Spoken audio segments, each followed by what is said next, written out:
کچھ دیر کی خاموشی ہے، پھر شور آئے گا۔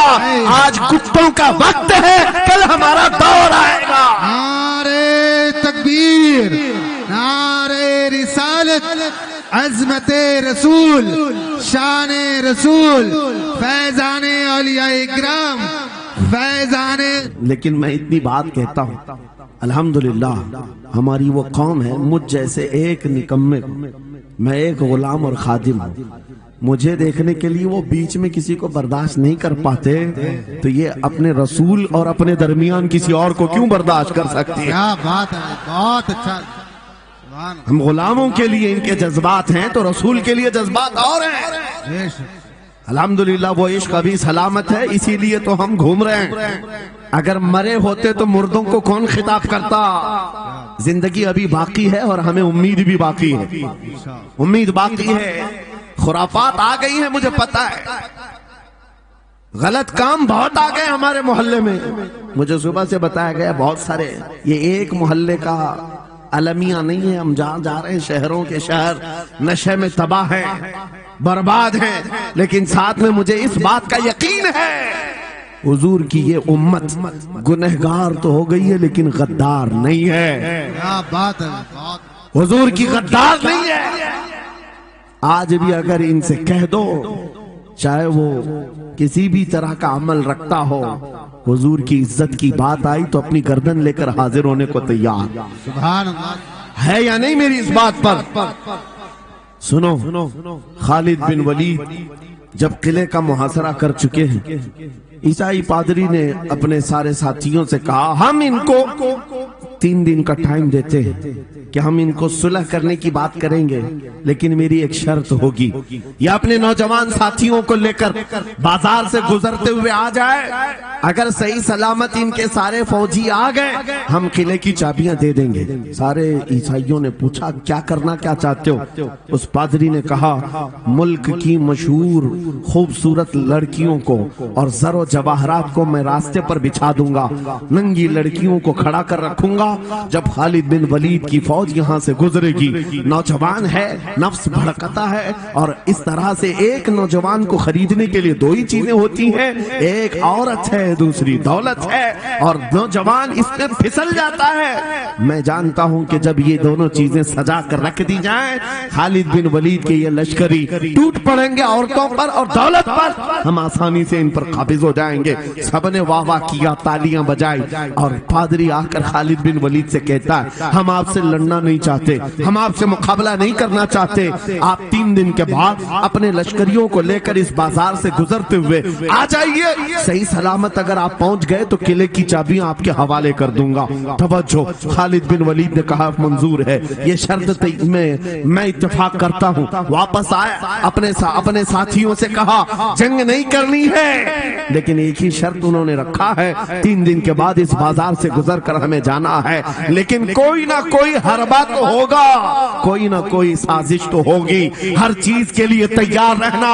خالد بن ولید اپنے ان نوجوان لشکریوں سے کہہ رہے تھے اے نوجوانوں توجہ سے سننا اس بات کو، آج بھی دنیا یہ سارے حربوں پر عمل کر رہی ہے ہمارے ساتھ، ہمارے نوجوانوں کے ساتھ۔ خالد بن ولید کے 3 دن گزر گئے، عیسائیوں نے اپنی تیاریاں خوب کر لی، بازار میں اوریاں لباس میں، آدھے لباس میں ننگی لڑکیوں کو کھڑا کیا، سر و جواہرات دولت کے انبار بچھا دیے۔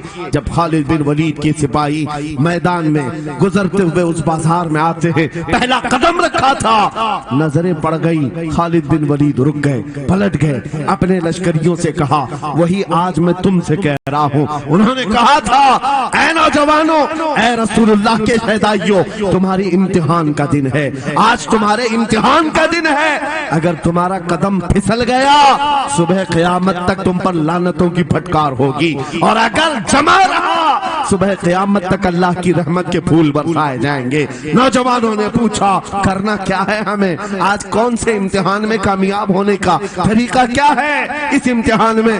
خالد بن ولید نے کہا کچھ نہ کرنا، بس اپنے رسول کی سنت پر عمل کرنا۔ کہا ہم تو کرتے ہیں، یہاں کیا کرنا ہے؟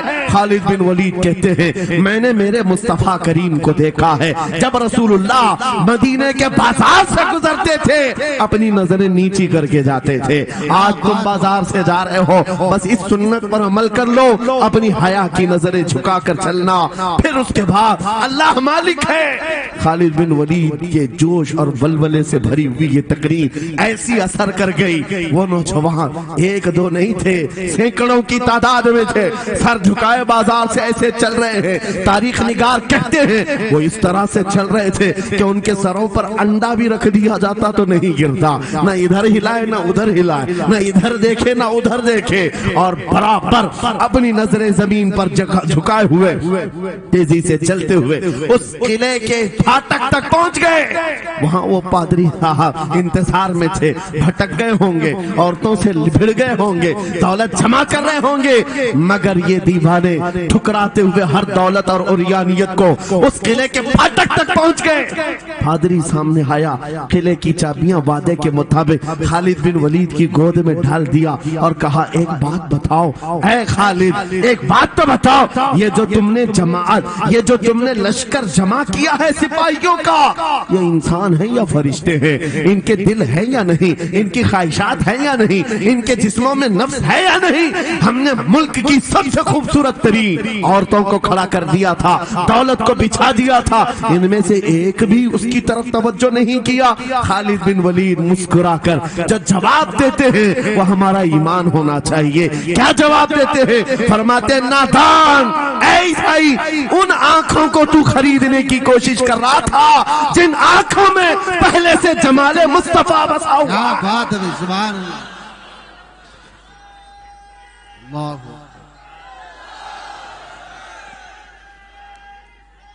یا رسول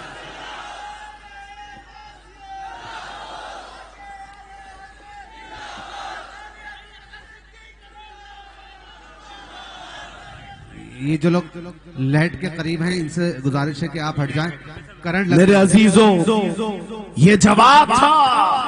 ان آنکھوں کو دنیا کا حسن کیا دھوکہ دے سکتا ہے جن آنکھوں میں پہلے سے جمال مصطفیٰ بسا ہوا. اور تاریخ نے بار بار یہ گمراہ کرنے کی کوششیں کی, ایک بار نہیں, دو بار نہیں. قلیوبی میں ایک حکایت ہے, حضرت شہاب الدین قلیوبی نے لکھا ہے, 3 بھائی ایک عیسائی بادشاہ کی قید میں آ گئے تھے. تینوں سگے بھائی تھے اور جوان بھی تھے. جوان زیادہ ہیں اس لیے خطاب کر رہا ہوں, اس کا مطلب یہ نہیں ہے کہ بوڑھوں کے لیے کوئی نصیحتیں نہیں. انسان ہے, نفس ہے تو سب کے لیے, سب کے لیے. 3 جوان قید میں آ گئے. بادشاہ نے ان کو آفر دیا کہ میرے دین میں آ جاؤ, میں سپاہی بنا لوں گا, وزیر بنا لوں گا. مگر وہ رسول اللہ کے غلام تھے, میرے آقا کے شیدائی تھے. کہا اتنی آسانی میں تو ہم دین نہیں بیچ سکتے.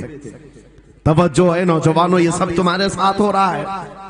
دولت تمہیں دکھا کر, حسن تمہیں دکھا کر اگر دنیا خرید سکتی ہے تو لعنت ہے ایسے تمہاری زندگی پر.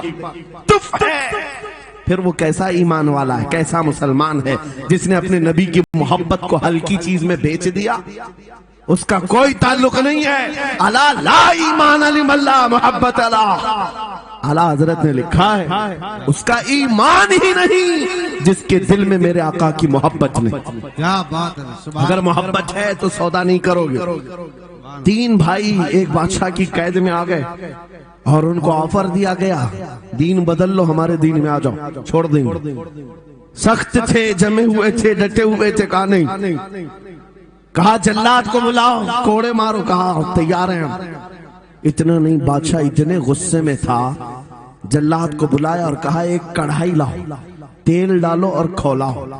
تیل ڈال کر کے کھولایا گیا. جب تیل کھولنے لگا, ان تینوں میں سے بڑے بھائی کو اٹھا کر تیل میں ڈال دیا. چلتے ہوئے تیل کے اندر جب اس نوجوان کو ڈالا گیا تو فوراً دم زدن میں روح نکل گئی, شہید ہو گئی. 2 بھائی دیکھ رہے ہیں, اپنے بڑے بھائی کی موت دیکھ رہے ہیں. یہ حالات آ گئے, یہ باتیں یاد رکھنا. تھوڑی دیر کے بعد بادشاہ نے دوسرے سے کہا اب بتاؤ تمہارا کیا ارادہ ہے. دوسرے نے کہا اب تو اور بھی تم نے سخت کر دیا امتحان, ہم تو اپنے نبی کو دھوکہ نہیں دے سکتے اور نہ ہی میرے شہید بھائی کو.